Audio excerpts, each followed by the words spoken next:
अस्सलामुअलैकुम बच्चों, कैसे हैं आप? उम्मीद है खैरियत से होंगे। अब 6.6 एक्सरसाइज हम शुरू करने जा रहे हैं और शायद आपको याद होगा मैंने आपको बताया था कि 6.6 जो है वो जीपी की एक्सरसाइज होगी, ज्योमेट्रिक प्रोग्रेशन। 6.7 जो है वो ज्योमेट्रिक मीन होगा। उसके बाद 6.8 जो है वो ज्योमेट्रिक सीरीज़ होगी और उसके आगे फिर उसके वर्ड प्रॉब्लम आ जाते हैं। बहरहाल 6.9 नहीं हमने करनी। तो ये 3 एक्सरसाइजेज़ हैं। सबसे पहली एक्सरसाइज अभी इसमें हमारा सारा ज्योमेट्रिक जो सीक्वेंस है उसके हवाले से हम सीखेंगे। तो मैं आपको बता दूं, सबसे पहले इंट्रोडक्शन देखिएगा बच्चों। ज्योमेट्रिक सीक्वेंस एक ऐसा होता है जिसमें नेक्स्ट टर्म जो है वो मल्टीप्लाई करके आती है किसी फिक्स नंबर से। जैसे ही आपको 2 नज़र आ रहा है, आप इसको फ़र्ज़ करें 2 से मल्टीप्लाई करेंगे तो नेक्स्ट टर्म 4 आ जाएगी। अब फिर 2 से मल्टीप्लाई करें 8, फिर ये 16, फिर उसके बाद 32 and up to so on. तो ये आपके पास जो है वो जीपी बन गया। ज्योमेट्रिक्स प्रोग्रेशन इसको कहते हैं, जियोमेट्रिक सीक्वेंस भी कहते हैं। अब यह है कि आप मल्टीप्लाई हर दफ़ा किससे कर रहे हैं जी? 2 से। तो ये जिस फिक्स नंबर से आप मल्टीप्लाई करी जा रहे हैं इसको जो है हम ज्योमेट्रिक प्रोग्रेशन की कॉमन रेशो बोलते हैं जी। कॉमन रेशो क्यों कहते हैं जी?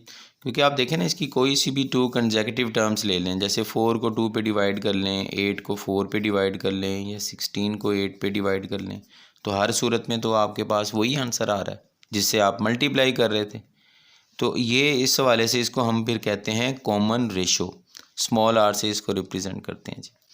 तो जीपी में 2 ही चीज़ें जो है वो इम्पॉर्टेंट हैं। एक तो फर्स्ट टर्म आपके पास हो और कॉमन रेशो का पता हो तो आप इसकी टर्म्स जो हैं वो लिख सकते हैं। अब इसका फार्मूला जो है वो कैसे जनरेट होगा ये देखिएगा। फ़र्ज़ करें कि आपके पास फर्स्ट टर्म जो है वो ए है, अगली टर्म कैसे आएगी? जीपी की सेकंड टर्म, ज़ाहिरी बात है मैंने भी आपको बताया, आप आर के साथ उसको मल्टीप्लाई करेंगे तो अगली टर्म आ जाएगी। अच्छा, उससे अगली वाली टर्म अगर आपने हासिल करनी है तो अब क्या करेंगे आप? ओ भाई, एक दफ़ा फिर आर से मल्टीप्लाई करवा दें। आपने हर दफ़ा आर से मल्टीप्लाई करवाते जाना है, अगली टर्म आती जाएगी आपके पास। अगर आपको चौथी टर्म चाहिए तो आप एक दफ़ा फिर आर से उसको मल्टीप्लाई करवा दें। तो ये फार्मूला बनने जा रहा है जी। आप देखें यहाँ पे अगर 4 है तो यहाँ पे 3 है, यानी एक नंबर कम है यहाँ पे पावर में। तो अगर हम यहाँ पे चलते चलते n ले आएंगे, ठीक है, nth term, it means any term, तो यहाँ पे r की जो पावर है उसमें आपको n-1 लिखना होगा, एक कम। जैसे यहाँ पे 4 था तो ये 4-1 है। इसी तरह अगर यहाँ पे n है तो ये n-1। तो ये आपने फार्मूला बना लिया, इसको हम बोलते हैं nth टर्म ऑफ जीपी, ठीक है। ज्योमेट्रिक प्रोग्रेशन की जनरल टर्म भी कहते हैं या nth टर्म भी कहते हैं। तो ये बच्चों आपने याद रखना है। अब इसमें बड़ी सिंपल सी बात है, मैं आपसे कहता हूँ जी आप बताएं टर्म नंबर 8 जो है वो जीपी की क्या होगी, तो आप फ़ौरन बता दें जी AR7। जी मैं आपसे पूछूं जी टर्म नंबर 9 क्या होगी तो आप बोलेंगे AR8। मैं आपसे पूछूं कि टर्म नंबर 20 जीपी की क्या होगी तो आप बोलेंगे AR19। तो ये चीज़ें आपने बुनियादी याद रखनी हैं, ठीक है जी। अब चलते हैं क्वेश्चंस की तरफ। तो सबसे पहला क्वेश्चन आपके सामने ये आपको नज़र आ रहा है, ये आपको एक ज्योमेट्रिक प्रोग्रेशन दिया हुआ है, इसकी टर्म नंबर 5 निकालनी है फार्मूला यूज़ करके, ठीक है। ज़बानी तो वैसे भी आपको पता चल जाएगी। ये देखें आप हर दफ़ा 2 से मल्टीप्लाई हुआ है। तो बहरहाल फार्मूला अप्लाई कैसे करके हम करेंगे? फर्स्ट टर्म जो है वो हमारे पास 3 है। अब आपने आर निकालना है। आप 6 को 3 पे डिवाइड कर लें या 12 को 6 पे कर लें, तो जीपी में तो ये आंसर हमेशा सेम रहता है। तो इसी को कॉमन रेशो कहा जाता है, आर की वैल्यू। तो प्यारे बच्चों, आर की वैल्यू हमारे पास यहाँ पे 2 आ गई जी। अब ए और आर दोनों आपके पास हैं, आपको टर्म नंबर 5 फाइंड करनी है इस क्वेश्चन में। तो term number 5 is equal to a r raise to power 4। अब वैल्यूज़ पुट कर दें, आर की वैल्यू 2 पुट करें तो ये 2 रेज टू पावर 4, ये 16 हो जाएगा आपके पास, ठीक है।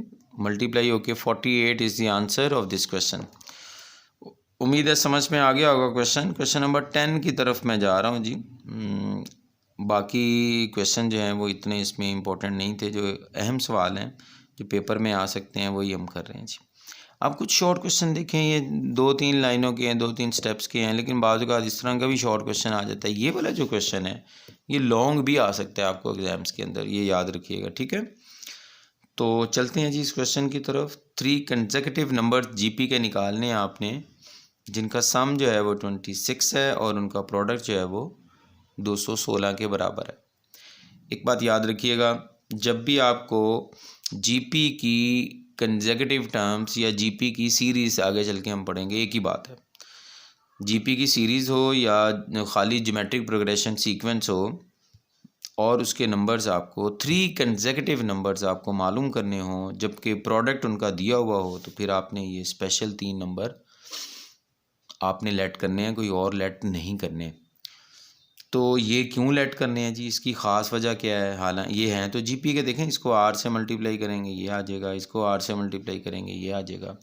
तो जीपी तो होता ही वही है कि जिसको आर से मल्टीप्लाई करते जाएं अगली टर्म आती जाएगी आपके पास। तो ये 3 क्यों हम सपोज किए हमने, वजह ये है कि जब आप इनका प्रोडक्ट लेते हैं, प्रोडक्ट दिया हुआ होता है आपको, प्रोडक्ट लेने से आप गौर करें यहाँ पे आर जो है ख़ुद ही कैंसिल हो गया और आपके पास आराम से ए की वैल्यू आ जाएगी, क्योंकि हमें एक्चुअली नंबर्स मालूम करने में दो ही चीज़ें रिक्वायर्ड हैं, एक ए की वैल्यू और एक आर की वैल्यू। तो यहाँ पे प्रोडक्ट की वजह से देखें ये ख़ास नंबर लेट करने से हमें ए की वैल्यू मिल गई आसानी से, इस वजह से ये ख़ास नंबर हमें लेट करने होते हैं जीपी में जब भी 3 नंबर निकालने हो। तो प्यारे बच्चों, ये आपको आज समझ में आ गई होगी, ये हमने नंबर लेट कर लिए, इनका प्रोडक्ट दिया हुआ है, इनका सम भी दिया हुआ है, इन तीनों का सम जो है वो 26 है, प्रोडक्ट 216 है। यहाँ से प्रोडक्ट मैंने भी आपको एक्सप्लेन कर दिया, आर कैंसिल हो गए ए की पावर 3, 216 जो है वो 6⁻³ होता है, तो यहाँ से ए की वैल्यू 6 मिल गई आपको। अब ये वैल्यू जो है वो आपने यहाँ पे पुट कर देनी है, ये जो सम वाली आपके पास इक्वेशन आई है जी, ए की वैल्यू आपने पुट करनी है 6, तो 6/r + 6 इस तरह। तो आगे इसको हम सॉल्व करेंगे, आर से मल्टीप्लाई करते हैं ताकि डिनोमिनेटर ख़त्म हो जाए, सबको आर से मल्टीप्लाई कर दिया तो ये आ गया जी आपके पास। तो ये तो आर में क्वाड्रेटिक बन गई है, तो भैया आपको इसको अब सॉल्व तो करना पड़ेगा आपको। लो जी, पहले इसकी स्टैंडर्ड फॉर्म आई यहाँ पे, फिर मैंने इसको 2 से डिवाइड भी किया है, ये बिल्कुल सिंपलेस्ट आ गई जी स्टैंडर्ड फॉर्म आपके पास। यहाँ मिड टर्म ब्रेक कर लें, ये कि 3 को 3 से मल्टीप्लाई करके यहाँ पे 9 आ रहा है, तो -10 को आपने ब्रेक करना है इस तरह कि मल्टी प्रोडक्ट जो है वो +9 आए और ऐड करके या सब्ट्रैक्ट करके -10 आना चाहिए। तो -10 को ब्रेक करके -9 और -1 आपके पास आ गया जी। तो बहरहाल ये मिड टर्म ब्रेक हम काफ़ी कर चुके हैं चैप्टर 4 में। फर्स्ट 2 जो इसमें टर्म्स यहाँ से कॉमन निकालें, ब्रैकेट ये बनी है आपके पास, नेक्स्ट 2 में से भी आपने ऐसा कॉमन निकालना है ताकि यही ब्रैकेट आपके पास बन जाए। तो यहाँ पे ये एक मिस्टेक है छोटी सी, वो ज़रा देख लें, ये 9 नहीं है, यहाँ पे 3 आएगा, ठीक है। तो ये आप करेक्शन कर लें, यानी ये जो आपको 9 नज़र आ रहा है इसकी जगह आपने क्या लिखना है, 3 लिखना है जी, ठीक है। तो मैं इसको कट कर रहा हूँ यहाँ पे, ये 3 आ गया जी। तो r-3 ये सेम ब्रैकेट आ गई, 2 फैक्टर बन गए, r-3 से r की वैल्यू 3 आ जाएगी और 3r-1 = 0, यहाँ से r की वैल्यू 1/3 आ जाएगी। अब नंबर जो हैं वो दो तरह से आपके पास आ जाएंगे, क्योंकि r की वैल्यूज़ आपके पास 2 आ गई हैं, तो a की वैल्यू जो आपने स्टार्ट में निकाली हुई है वो तो सेम रहेगी। तो अब आप इस पेयर को यूज़ करें और नंबर्स निकाल लें, फिर आप इस पेयर को यूज़ करें और नंबर निकाल लें, ठीक है। तो रिक्वायर्ड नंबर्स हमारे थे a/r, a एंड ar। तो a और r की ये वैल्यूज़ अगर आप यहाँ पुट करेंगे तो नंबर्स आपके पास आ जाएंगे 18, 6 एंड 2। तो ये वाले अगर आप पुट करते हैं ये 2 वैल्यूज़, तो नंबर तो आप देख सकते हैं वही आ रहे हैं आपके पास, लेकिन उनका ऑर्डर चेंज हो गया है, बहरहाल नंबर तो वही हैं। तो इस तरह ये क्वेश्चन हमारा मुकम्मल हुआ, उम्मीद है आपको समझ में आ गया होगा। बहुत ही अहम सवाल जी, ज्योमेट्रिक जीपी की अगर हम बात करें तो इस टॉपिक का वेरी इंपॉर्टेंट क्वेश्चन कह रहा है ये 3 नंबर अगर जीपी में हो तो कॉमन रेशो जो है वो इसके बराबर आएगी, ये प्रूव करके दिखाएं, शो करें। तो आपको पता है ये 3 नंबर जो है अगर जीपी में हैं तो जीपी वाले नंबर्स में क्या ख़ास बात होती है, कंसेक्यूटिव टर्म्स को डिवाइड करें तो आंसर हमेशा बराबर रहता है, जिसको हम कॉमन रेशो कहते हैं। तो आपने यहाँ पे क्या करना है, यहाँ पे आपने 2 दफ़ा आर निकालना है जी। पहले आप इन दोनों को डिवाइड कर लें जी, आर आ गया आपके पास, फिर इन दोनों को डिवाइड कर लें, ये भी आर ही होता है। तो इसको सॉल्व करें, ये देखें 1/a है ना नीचे, फ्रैक्शन इसको उल्टा दें, उलट जाएगी तो ए ऊपर चला जाएगा, बी नीचे आ जाएगा आपके पास। इसी तरह ये बी ओवर सी आ गया। दोनों इक्वेशंस को बच्चों आपने मल्टीप्लाई कर देना है। जब टू इक्वेशंस को मल्टीप्लाई किया जाए तो याद रखना है कि लेफ़्ट साइड से मल्टीप्लाई होती है, ठीक है। Left side will be multiplied by left side और राइट साइड को राइट साइड से आपने मल्टीप्लाई करवाना है। तो आर को आर से मल्टीप्लाई किया, ये आर स्क्वायर हो जाएगा और यहाँ से बी कैंसिल होने के बाद आपके पास ए ओवर सी बच गया। स्क्वायर रूट ले लें तो ये वही आंसर है जो उसने हमें यहाँ पे प्रूव करने का बोला था। Very important question. आगे चलते हैं जी। अगली एक्सरसाइज जो है वो हमारी अब चेंज हो चुकी है। अब हम ज्योमेट्रिक मीन में एंटर हो चुके हैं। तो मैं थोड़ा सा इंट्रोडक्शन आपको पहले करवा दूं कि ज्योमेट्रिक मीन जो है वो क्या चीज़ होती है जी। अभी हमने जीपी के बारे में पढ़ा, आपके सामने है। आपने बोला जी 2 4, देखिए मैं 2 से मल्टीप्लाई करता जा रहा हूँ, 16 32 अप टू सो ऑन। ये ज्योमेट्रिक प्रोग्रेशन है। तो बच्चों ज्योमेट्रिक प्रोग्रेशन में भी एक बड़ी इंटरेस्टिंग बात ये होती है कि आप गौर करें, कोई से इसके 3 कंसेक्यूटिव आप टर्म्स ले लें, उसमें दरमियान वाली जो टर्म है वो आपको मिलेगी कैसे? एक्सट्रीम नंबर्स को मल्टीप्लाई करें, ये 2 और 8 को, और इसका स्क्वायर रूट ले लें तो ये आपके पास मिडल टर्म आ जाएगी। है ना इंटरेस्टिंग बात। इसी तरह आप अगर आप ये 3 नंबर लेते हैं तो इन तीनों में 16 दरमियान में आ रहा है, ये किसके बराबर होगा? 8 मल्टीप्लाइड बाय 32 और ये स्क्वायर रूट ले लें। ठीक हो गया। तो इसमें आप चेक कर लें, ये आ रहा है हमारे पास A 2s are 16 24 और ये 256 आ रहा है। 256 का स्क्वायर रूट करें तो 16 आता है। तो इसका मतलब ये हुआ कि अगर हम जीपी में कोई सी कंसेक्यूटिव 3 टर्म्स ले लें तो दरमियान वाला नंबर बाकी 2 के प्रोडक्ट का स्क्वायर रूट लेने से आ जाता है। तो अब ज़रा गौर कीजिएगा, फार्मूला बनाने लगा। मैं सपोज करता हूँ ए जी एंड बी, ये तीनों नंबर जो हैं मैं सपोज करता हूँ जीपी में। अच्छा जी, अगर जीपी में है तो इनमें क्या ख़ास बात होगी फिर कि इसमें दरमियान वाला नंबर जो है एक्सट्रीम वालों को मल्टीप्लाई करके स्क्वायर रूट लेके आ जाता है। ठीक है, तो ये फार्मूला बन गया। ज्योमेट्रिक प्रोग्रेशन में आपने कोई से 2 नंबर्स का आपने ज्योमेट्रिक मीन निकालना हो तो आप ये फार्मूला यूज़ करेंगे। सिंपल सी बात है, दोनों को मल्टीप्लाई करें, स्क्वायर रूट ले लें तो उन दोनों के दरमियान में एक ज्योमेट्रिक मीन आ जाएगा आपके पास। ठीक है, तो इस तरह ये जो ज्योमेट्रिक मीन होता है ये भी याद रखिएगा। नंबर्स, ये 2 नंबर्स के दरमियान में जो ज्योमेट्रिक मीन होता है ये एक्चुअली सारे मिलके जीपी बना रहे होते हैं। ये भी आपने ध्यान में रखना है जी। चलते हैं क्वेश्चंस की तरफ। पहले वाले 2-3 सवाल तो बहुत ही आसान है जी। आसान किस सेंस में है? आपको 2 नंबर दिए हुए हैं 4 और 16, आपने इनका जीएम निकालना है। तो अभी मैंने आपको बताया, पहले नंबर को ए बोल दें, दूसरे को बी बोल दें। ज्योमेट्रिक मीन जो है वो किसके इक्वल होता है? Plus minus a b under root. तो ये प्लस माइनस क्यों लगाते हैं हम? क्योंकि ये स्क्वायर रूट है ना, तो स्क्वायर रूट जो है वो आपको पता है, स्क्वायर रूट जब हम किसी नंबर का लेते हैं परफेक्ट स्क्वायर का, तो प्लस में भी पॉसिबल होता है और वो माइनस में भी पॉसिबल होता है, इस वजह से। तो ए 4 है आपके पास, बी 16 है, मल्टीप्लाई करके 64 आ गया, और ये प्लस माइनस साथ में वैसे ही रहेगा, 64 जो है ये आपके पास। ठीक है जी, प्लस माइनस 8 आंसर आ जाएगा। वैसे भी प्लस माइनस यहाँ पे ना भी हो, जब यहाँ स्क्वायर रूट लेंगे तो आपको मालूम है कि आप प्लस माइनस ज़रूर लिखते हैं। तो ये ज्योमेट्रिक मीन आ गया, वेरी सिंपल। सिमिलरली आप -2 है और 8 है, इन दोनों का भी जीएम निकालना है। इसको ए बोल दें, इसको बी बोल दें। ये देखें, इन दोनों नंबर्स को मल्टीप्लाई करें, -16 आ गया आपके पास।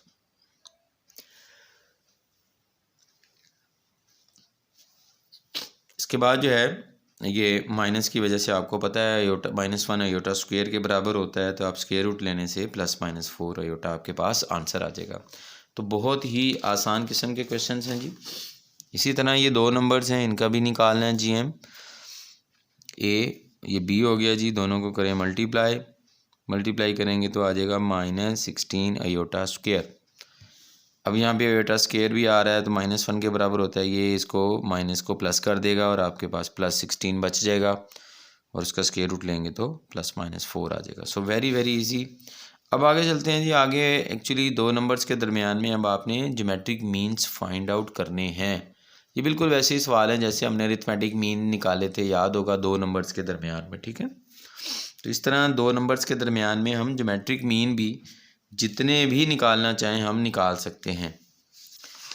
तो ये क्या मतलब क्या है इन चीज़ों का, ज़रा मैं यहाँ पे आपको ये बता भी दूँ, ये ज़रा गौर से देखिएगा जी। आप फ़र्ज़ कर लें जी 2 और 16 ले लें जी, तो इनका ज्योमेट्रिक मीन दोनों के दरमियान में क्या होगा जी, मैं आपको करके दिखाता हूँ। दोनों को मल्टीप्लाई करें, प्रोडक्ट लें, तो कितना आएगा आपके पास। इन दोनों के दरमियान में ये आ गया 32 अंडर रूट, तो 4 × अंडर रूट 2 आ जाएगा। तो 2 4 × अंडर रूट 2 16। ये देखें इधर इन दो के दरमियान में ज्योमेट्रिक मीन तो ये आया था, तो ये इन दोनों के दरमियान इस तरह आ गया। अब इन दोनों के दरमियान में फिर एक और आ जाएगा, इन दोनों के दरमियान में फिर एक और, 3 से 5 बन जाएंगे। तो इस तरह दो नंबर्स के बीच में ज्योमेट्रिक मीन बनाना चाहें आप जितने भी आप बना सकते हैं। अब क्वेश्चन जो है वो किस तरीके से इसको हम आगे चलाएंगे। हमने इन दोनों के दरमियान में 3 GMs निकालने हैं। आप उनकी नेमिंग कर लें, लेट कर लें, उनको दोनों नंबर्स के बीच में प्लेस कर दें। और आपको मालूम होना चाहिए जब दो नंबर्स के बीच में ज्योमेट्रिक मीन्स हम प्लेस करेंगे तो ये सारे नंबर मिलकर GP बनाएंगे, याद रखना आपने। अब ये ज्योमेट्रिक प्रोग्रेशन में आपके पास नंबर्स मौजूद हैं। इनकी वैल्यूज़ निकालने के लिए आपको दो वैल्यूज़ दरकार हैं, एक A और एक R। A और R हमने फाइंड आउट करने हैं, तो ये फिर हमें तीनों GMs का पता चल जाएगा। तो A फर्स्ट टर्म होती है, वो तो हमारे सामने नज़र आ रही है हमें। R हम कैसे निकालें, ये देखें 1 2 3 4 5, ये पाँचवीं टर्म है GP की। तो GP की जो पाँचवीं टर्म होती है उसको हम लिखते हैं AR4। तो AR4 इसके बराबर आ गया। A की वैल्यू आपको मालूम है, A की वैल्यू 2 है आपके पास। 2 इधर जाके नीचे इससे मल्टीप्लाई होगा, 4 बन जाएगा। तो अब आपने क्या करना है जी, अब आपने R की वैल्यू निकालनी है। तो ये तो R4 आ गया जी आपके पास। इससे कैसे निकालेंगे हम, ज़रा तवज्जो कीजिएगा। आप ऐसे पहले स्क्वायर रूट लें, स्क्वायर रूट लेने से 4 की पावर हाफ होके 2 हो जाएगी और इधर से स्क्वायर रूट करके +-1/2 आ जाएगा आपके पास। अब एक दफ़ा फिर स्क्वायर रूट लेना है जी आपने। तो एक दफ़ा जब आप फिर स्क्वायर रूट लेंगे तो ये गौर से ज़रा देखिएगा, इसको दो हिस्सों में पहले आपको डिवाइड करना होगा, तब आपके पास R की दो वैल्यूज़ आएंगी। यानी आप इसको लिखेंगे R 1 time plus 1 time minus. R square एक तो 1/2 के बराबर होगा और R स्क्वायर जो है वो फिर -1/2 के बराबर भी होगा, ठीक है। अब इसका फिर स्क्वायर रूट लें तो प्लस माइनस वही देखें 1/√2 आ गया आपके पास, और इसका स्क्वायर रूट लेंगे तो माइनस भी आ रहा है तो आयोटा भी इसमें शामिल हो जाएगा, ये आयोटा लिखा हुआ है। तो इस तरह R की 4 वैल्यूज़ आ गई। ये एक्चुअली मैंने एग्जांपल कर दी है, एग्जांपल ये मुझे बाद में करनी थी। बहरहाल पहले क्वेश्चन जो है वो ज़्यादा आसान थे। इसमें R की वैल्यू जो है देखें आपके पास 4 आ गई हैं आपके पास वैल्यूज़। तो बहरहाल ये जो आपके पास R की 4 वैल्यूज़ आ गई हैं, ठीक है जी। तो अब आप जो है R की डिफरेंट वैल्यूज़ पुट करेंगे तो ये G1 G2 और G3 चार तरीके से आपके पास आ जाएगा। तो ये एग्जांपल आप इसको आप रहने दीजिएगा। लो जी बच्चों, क्वेश्चन नंबर 3 देखिएगा। अब आपने 3 GMs निकालने हैं बिटवीन 2 and 32। तो जब आपने दो नंबर्स के दरमियान में ज्योमेट्रिक मीन निकालने हों, आप सबसे पहले उनकी नेमिंग कर लें, G1 G2 G3, ये नेमिंग कर ली हमने, ठीक है। तो याद रखें कि ज्योमेट्रिक मीन जो आपने ये निकालने हैं, इनको दो नंबर्स के बीच में जब हम प्लेस करते हैं तो ये सारे मिलकर जो है वो ज्योमेट्रिक प्रोग्रेशन बनाते हैं, ये याद रखना है। अब ये इनकी वैल्यूज़ निकालने के लिए हमें A और R दो चीज़ें चाहिए। A तो होती है जी फर्स्ट टर्म, वो तो नज़र आ रही है। R कैसे निकालेंगे, ये देखें 1 2 3 4, ये 5, ये टर्म नंबर 5 है जी 32। और टर्म नंबर 5 जो होती है उसको हम कैसे लिखते हैं, AR⁴। यहाँ पे बच्चों A की वैल्यू आपके पास है 2 पुट करें, 2 उधर जाके इसको डिवाइड करेगा 16 आ जाएगा। दोनों तरफ जो है वो आप फोर्थ रूट ले लें या इसको 2⁴ लिख लें। अब देखें एक्सपोनेंट्स इक्वल हैं तो हम बेसिस को भी इक्वल लिख सकते हैं, तो आर की वैल्यू 2 आ गई आपके पास। सो एज ए रिज़ल्ट ये ज्योमेट्रिक मीन आपको मालूम होने जा रहे हैं। अब यहाँ पे देखें ये G1 जो है ये सेकंड टर्म है इसकी GP की। तो सेकंड टर्म जो होती है GP की वो AR के बराबर होती है। A और R की वैल्यूज़ पुट करके G1 की वैल्यू 4 आ गई हमारे पास। G2 जो है तरतीब के लिहाज से यहाँ पे टर्म नंबर 3 आ रही है, और टर्म नंबर 3 को हम कैसे लिखते होते हैं, AR² लिखते हैं जी, ठीक है। तो A और R की वैल्यूज़ पुट करें तो इस तरह 8 आ जाएगा, और इसी तरह G3 की वैल्यू 16 आ गई आपके पास। तो 2 और 32 के दरमियान में आपने ये 3 GMs जो है वो फाइंड आउट कर लिए। चलते हैं जी अगले क्वेश्चन की तरफ।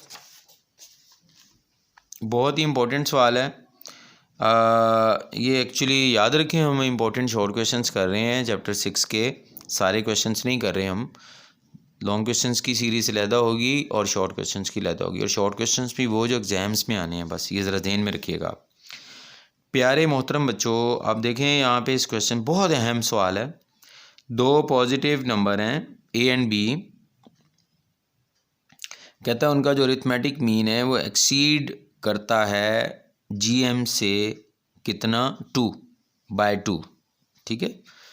और इन नंबर्स का सम जो है वो 20 है। तो आप नंबर्स फाइंड करें। तो आप गौर से देखें, दो नंबर जो हैं इनका सम आपको 20 दिया हुआ है, एक तो ये लिख लिया। फिर यहाँ पे देखें according to statement arithmetic mean is equal to more than their GM, यानी ऊपर वाली जो स्टेटमेंट है उसको मैंने वर्ड चेंज करके यूँ आपको समझाने की कोशिश की है। देखें अरिथमेटिक मीन जो है वो 2 एक्सीड कर रहा है जी, 2 मोर देन इट्स GM, ठीक है। तो उम्मीद आपको स्टेटमेंट समझ में आ गई होगी। अरिथमेटिक मीन दो नंबर्स का A+B/2 इसके बराबर होता है जी।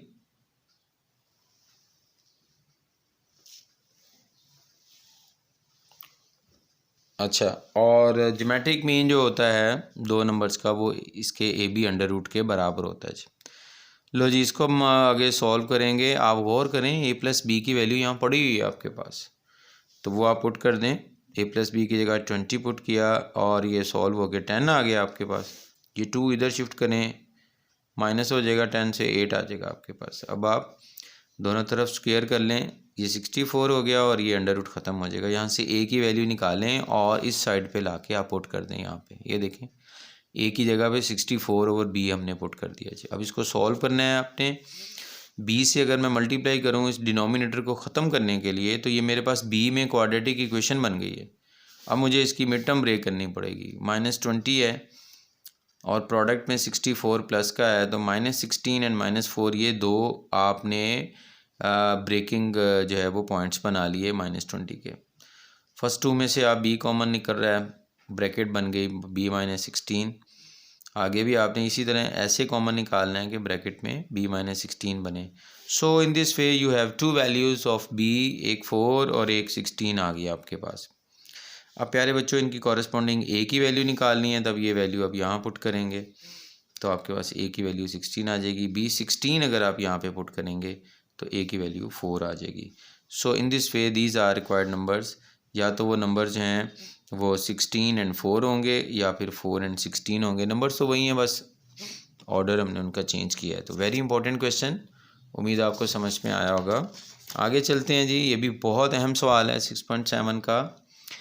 दो नंबर्स जो हैं वो हमने फाइंड करने हैं और उनका अरिथमेटिक मीन जो है वो गिवन है 5 के इक्वल है, और उनका जो ज्योमेट्रिक मीन है वो 4 के इक्वल है। नंबर फाइंड करने हैं जी। देखें दो का अरिथमेटिक मीन 5 के बराबर है, ज्योमेट्रिक मीन जो है वो 4 के बराबर है। तो अब इसको हम कैसे करेंगे, बिल्कुल जैसे अभी हमने क्वेश्चन किया है यूँ समझ लें कि ये वाला क्वेश्चन पिछले क्वेश्चन का एक हिस्सा है। भाई वो कैसे, आप देखें यहाँ से आप स्केयरिंग करें, AB16 के A बराबर आ गया और A की वैल्यू आप यहाँ से निकाल लें और ये वैल्यू इधर ला के आपने पुट करनी है।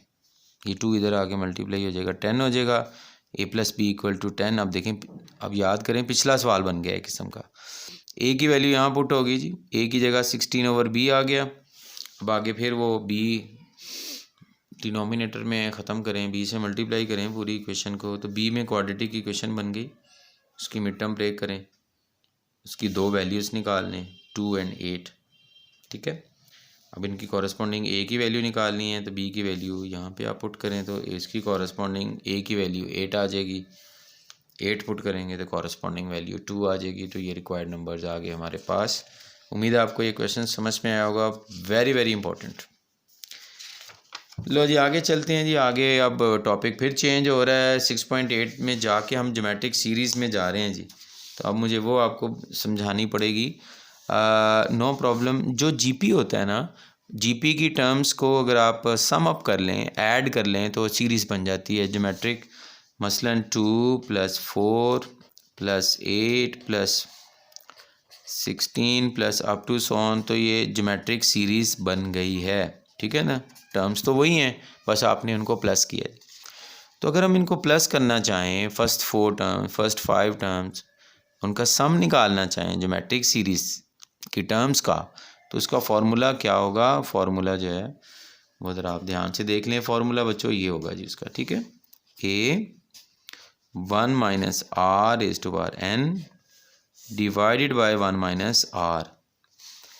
तो ये फार्मूला जो है आपने तब यूज़ करना है जब r कॉमन रेशो जो है वो <1 हो। इसमें नहीं है, इसमें तो r2 आ रहा है। इसका मतलब इसके लिए, इस सीरीज़ के लिए फिर ये फार्मूला यूज़ नहीं होगा। तो फिर कौन सा यूज़ होगा? तो उसके लिए ये फार्मूला यूज़ करेंगे। फ़र्क सिर्फ ये आएगा, ये वाली टर्म इधर आ जाएगी और 1 जो है वो माइनस के बाद अब आपने लिखना है, और नीचे भी आपने इनका ऑर्डर चेंज कर देना है। तो ये फार्मूला तब कब यूज़ करना है आपने? जब कॉमन रेशो जो है वो 1 से ग्रेटर होगी। जैसे इस क्वेश्चन में आपको नज़र आ रही है कि r की वैल्यू जो है यहाँ 2 है, 2 इज़ ग्रेटर देन 1।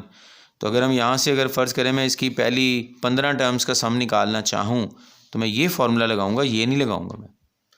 तो ये दो फार्मूले मुझे उम्मीद है आपको समझ में आ गए हैं। इनको हम कहते हैं sum of n terms of geometric series. Sum of n terms of geometric series के लिए ये वाला फार्मूला यूज़ होता है। ये दोनों, ये कब यूज़ होगा मैंने बता दिया है, ये कब यूज़ होगा वो क्लियर कर दिया है। r की वैल्यूज़ पे डिपेंड कर रहा है। तो प्यारे बच्चों अब चलते हैं क्वेश्चंस की तरफ। आप देखें ये हमारे सामने एक क्वेश्चन है, n टर्म्स का सम तो इसमें नहीं है, वो इसमें क्वेश्चन जो है वो मैंने कोई भी नहीं इसमें करवाया। n टर्म्स का मैं देख लेता हूँ, शायद बाद में हो। ये तो इन्फानाइट सीरीज़ आ गई है ना, इसको हम बाद में देखें। ये भी इन्फानाइट आ गई, नहीं उसमें मैंने कोई भी क्वेश्चन इसमें शामिल नहीं किया। तो खैर अब आगे जो है वो अब इन्फानाइट ज्योमेट्रिक प्रोग्रेशन आ गया जी। तो इन्फानाइट में अब क्या मतलब होगा जी? इसमें तो ये है कि आपने लिमिटेड टर्म्स का सम निकालना है ना, n टर्म्स का, 15 का, 20 का, और अगर आगे कुछ हो ही ना तो उसको इन्फानाइट ज्योमेट्रिक सीरीज़ कहते हैं। तो इसमें वो वाली सीरीज़ इस्तेमाल होती हैं जो डिक्रीजिंग ज्योमेट्रिक सीरीज़ होती हैं जी। डिक्रीजिंग ज्योमेट्रिक सीरीज़ वो होती है जिसमें r की वैल्यू 1 से लेस होती है, ठीक है। r is <1। जैसे इस क्वेश्चन में आपको नज़र आ रहा है, ये देखें ये 2 है, 2 से छोटी वैल्यू हो गई, ये उससे फिर छोटी वैल्यू हो गई है, फिर आगे इससे भी छोटी होती जाएंगी, और ये इन्फानाइट है, ये इन्फानाइट सीरीज़। तो जब ज्योमेट्रिक प्रोग्रेशन आपके पास इन्फानाइट हो और डिक्रीजिंग सीक्वेंस हो, यानी r की वैल्यू जो है वो <1 हो, जैसे यहाँ पे r की वैल्यू निकाली हुई है और ये आप देख सकते हैं ये <1 है। तो इसका जो फार्मूला होता है वो आपने याद रखना है, sum of infinite geometric series is equal to a/1 - r। और ये यूज़ ही उस वक़्त होता है जब r जो है वो <1 हो। तो इन्फानाइट ज्योमेट्रिक प्रोग्रेशन के हवाले से ही पेपर में क्वेश्चन आते हैं। लो जी ये हमें दी हुई है सीरीज़, फर्स्ट टर्म इसकी 2 है और r निकालना है। आप इसको इस पे डिवाइड कर लें या 1 को इस पे डिवाइड कर लें, बात एक ही है, दोनों सूरतों में आंसर एक ही आता है। तो ये r की वैल्यू बच्चों आ गई विच इज़ <1। तो अब आप फार्मूला अप्लाई कर सकते हैं। इन्फानाइट ज्योमेट्रिक सीरीज़ का फार्मूला ये s infinity equal to a/1 - r। a की वैल्यू 2 पुट कर दें, r की वैल्यू 1/√2 आ गई हमारे पास। इसका एलसीएम ले लें, ये एलसीएम लेके ये शक्ल बन गई, ये डिनोमिनेटर ये ऊपर जाके यहाँ मल्टीप्लाई हो जाएगा न्यूमरेटर में, और ये हमारे पास इसका आंसर आ गया। लेकिन इसको आपने यहाँ पे तक नहीं छोड़ना, ये एक्चुअली एग्जांपल है। रेडिकल एक्सप्रेशन जो है इसको थोड़ा सा आपने सिंप्लीफाई भी करना है। नीचे जो लिखा हुआ है इसके कॉन्जुगेट से, ये कॉन्जुगेट है इसका, ठीक है। रेडिकल एक्सप्रेशन के कॉन्जुगेट कैसे आता है, कनेक्टिंग साइन जो है उसको जब चेंज करते हैं तो कॉन्जुगेट आ जाता है। तो इससे मल्टीप्लाई डिवाइड करवा दिया जी, न्यूमरेटर न्यूमरेटर के साथ मल्टीप्लाई, डिनोमिनेटर डिनोमिनेटर के साथ, तो ये आ जाएगा ए स्क्वायर माइनस बी स्क्वायर, 2 - 1 आ जाएगा जी। अब नीचे तो 1 हो गया, इसको छोड़ दें, इसको दोनों टर्म्स के साथ मल्टीप्लाई करके ये हमारे पास फाइनल आंसर आ गया जी, sum of infinite terms, infinite geometric progression, ये वाला जी, ठीक है। तो इसी तरह के एक्सरसाइज के 2-3 सवाल है, अब हम वो करेंगे, पेपर में आते हैं बार बार। ये देखें, ये आपको ज्योमेट्रिक प्रोग्रेशन आपको दिया हुआ है, हर दफ़ा 1/5 से मल्टीप्लाई किया गया, तो ये डिक्रीजिंग सीक्वेंस कहलाएगा, क्योंकि हर वैल्यू नेक्स्ट वैल्यू मल्टीप्लाई करने से छोटी होती जा रही है। क्यों? उसकी वजह यह है कि इसमें आर की वैल्यू आपके पास 1/5 है, विच इज़ लेस दैन 1। तो जब आर जो है वो लेस दैन 1 होता है, याद रखिएगा, तो वो डिक्रीजिंग सीक्वेंस होता है ज्योमेट्रिक, ठीक है जी, जिसको हम कन्वर्जेंट सीरीज़ भी बोलते हैं जी। ये वैल्यू छोटी होते होते होते ज़ीरो की तरफ अप्रोच कर रही है, ज़ीरो को कन्वर्ज कर रही है, इस वजह से ये कन्वर्जेंट सीरीज़ होती है, इसी का जो है वो सम निकलता है हमेशा। तो प्यारे बच्चों, इसमें आप देखें फर्स्ट टर्म आपके पास 1/5, और बाई चांस जो है वो आर जो है इसको इस पे डिवाइड करें, आर भी 1/5 आ गया है, which is less than 1, no problem, formula apply करें ऐसे इन्फिनिटी वाला, ए की वैल्यू 1/5 और आर की वैल्यू भी 1/5, 1 में से 1/5 माइनस करें एलसीएम से, तो 4/5 आ जाएगा। ये डिवाइड में दोनों डिनोमिनेटर कैंसिल कर दें, सो आंसर इज़ 1/4। तो मुझे उम्मीद है ये आपको क्वेश्चन समझ में आ गए होंगे। सेम ये भी इसी तरह ही है, फर्स्ट टर्म इसमें 1/2 आ रही है, आर भी इसका 1/2 है, वही फार्मूला यूज़ करें, ए और आर की वैल्यूज़ पुट कर दें, 1 में से 1/2 माइनस करें, 1/2 आ जाएगा। तो ये दोनों बिल्कुल सेम है, कैंसिल होके इसका आंसर आपके पास 1 आ गया जी, ठीक है। अब चलते हैं अगले क्वेश्चन की तरफ।